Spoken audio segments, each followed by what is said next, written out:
What's going on YouTube? JT's Reborn here, and welcome back to another edition of my DC comic book reviews. And in this video, I'm going to be talking about Teen Titans Academy issue number 13. This is also part 4 of 5 of the War for Earth 3 crossover. And yeah, I know I'm a little late on this thing, but part of that is I just got a little bit behind on reading comics, and I also needed to read the rest of the issues within this whole crossover event, the War for Earth 3 thing.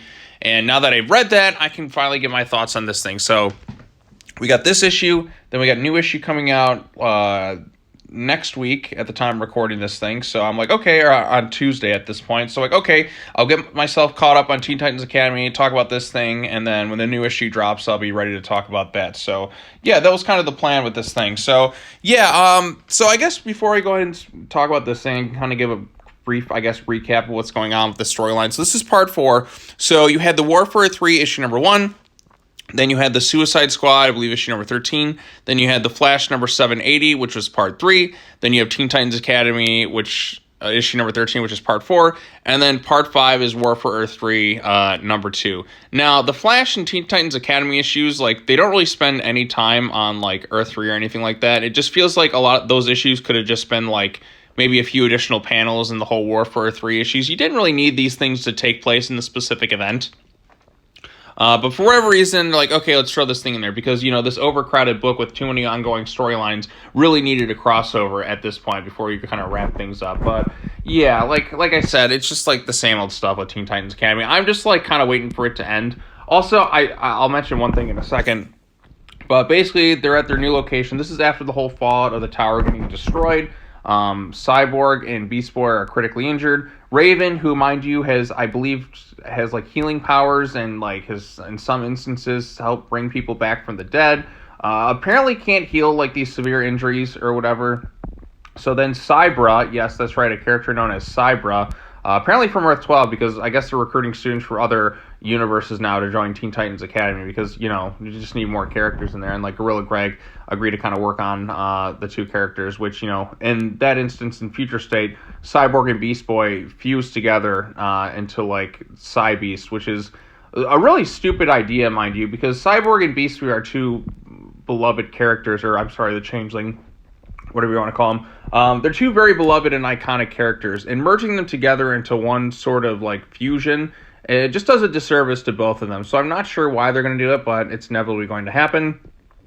Oh well, I guess we'll just have to move on. They also, Nightwing, Starfire, and Wally West mention the whole, and Roy Harper are talking about the whole Red X thing, and they also do this annoying thing where they know who Red X is, because like remember there was the 3 Red X, and they're like, it was him, but we thought he was dead. Blah, blah, blah, blah, blah. Like I said, it was definitely him. Bigger Booker and the same stupid voice, plus the teleport. And of course, they don't mention this character by name because they gotta prolong this obnoxious Red X mystery time and time again because it was Brick in that, and Brick was one of them, and Brick was killed off, and there was the other two. Why can't you just say who it is flat out? Like, this is so dumb. You know what I also found out, too, is Red X was apparently supposed to be in the Robin book. I guess they were supposed to be the character of Respawn. But DC said no to the idea and instead just prolonged Red X in this thing. Wow, can you imagine how much more awesome Red X would have been in the Robin book instead of what we got in this? Yeah, like for like the shitty Teen Titans Academy book, we have Red X in there. So, but, you know, to each their own, I guess. So then, like, Rick Flag and the Suicide Squad infiltrate this location. There's a version of Harley Quinn right here. Now, I've complained time and time again about the whole how do you do fellow kids dialogue throughout this book, and literally there's a line that says, how do you do fellow kids? I'm not sure if I should chuckle at that, or I'm like, are they listening to what I've been saying? I don't exactly know. But yes, you got that going on. The Suicide Squad and that kind of get into a bit of a scuffle. Rick Flag. Wallace is there with Wally, just trying to figure out a nickname and stuff.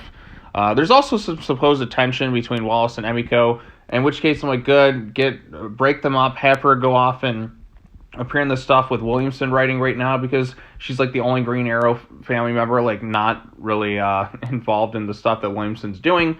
I think she should appear in the Robin book, and then Wallace should go ahead and appear like the Flash book, I guess. I haven't been reading the Flash book, but you know, have them go their separate ways. It didn't work. Move on from the Teen Titans Academy stuff. So yeah, you got that going on. The Teen Titans kids like want to go ahead and go to this mission to Earth 3 to stop Amanda Waller, because Amanda Waller is like working with the Crime Syndicate. That's kind of basically what's happening in the whole War for Earth 3 crossover. And they got to basically stop her. And, another thing, the previous issue, Flash 780, in terms of the crossover, was talking like, find out why Amanda Waller needs the cosmic treadmill. And they don't really reference the cosmic treadmill at all in this particular issue. So you got that going on there. And then the stuff Suicide Squad. I haven't been reading Suicide Squad. I read a few issues of it early on. I haven't really been reading The Flash. But the whole event thing is more tied into, like, Suicide Squad than really anything else. Because I know Suicide Squad did cross over briefly with Teen Titans Academy. But yeah, that's the thing with Teen Titans Academy. There's just too many storylines going on and really not enough space to kind of tell them. It really need to be a couple separate books to really kind of flesh this thing out. So yeah, like I said, they're going to Earth 3, and they told the kids no, but there's some stowaways on board, and, these world-class, like, detectives like Nightwing and that don't even think to look or check things out.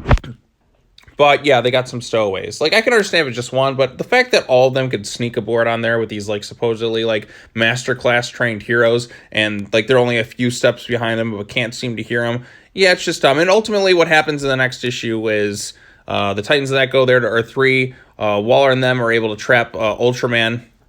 This is the other version of Superman into the Phantom Zone, and the Titans are Academy students, like, Dick and them, like, Starfire and that, like, bring them back home, and that's pretty much the gist of it all. If you want to figure out what happens next, you'll have to read War for Earth 3, number 2. And like I said, I'm not going to necessarily cover those issues on this channel because I just don't care. But I just wanted to let you know kind of what happens in this thing. I just wanted to cover specifically Teen Titans Academy. But since it's a crossover event, and it's not like I'm reading those other books anyways, I just wanted to kind of mention what happens entirely in this thing. But yeah, this particular issue, don't know why it was included in this crossover event. Like I said, I read the whole thing. I had to waste all this extra money talking so I could review the whole thing. I don't know why we really needed these issues as part of that event. Like, I don't really think it was necessary. You could have just taken kind of like Rick Flag and that recruiting the Titans, like in the War for Earth 3, like main issues or Suicide Squad or something. It didn't really need to happen.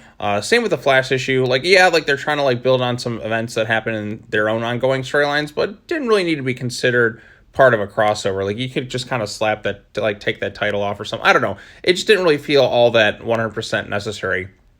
And I still have my same issues with it. So many characters. I've honestly forgotten so much of what's happened in this book because there's just too much going on. And even if you reread the issues constantly, you're still left scratching your head like, who's this? Oh, here's another character, Cybra. Like, I mean, they don't have much to do in it. They're just kind of there like for like 2 pages. But like, since when were they recruiting students from other Earths at this point? What is going on with this book? Like, you know what? I shouldn't even care. Apparently, there's also relationship issues going on between the characters of Wallace and Emiko based on like this one line that Barry says. Like, or not Barry, I'm sorry, Wally, my bad. Based on this one singular line that he says, like right here. Well, I don't know why he couldn't bring Wallace. He's been through a lot worse. It would have been a good distraction. I know it's none of my business, but I think he and Emiko are fighting. There you go. Like, there's relationship drama going on.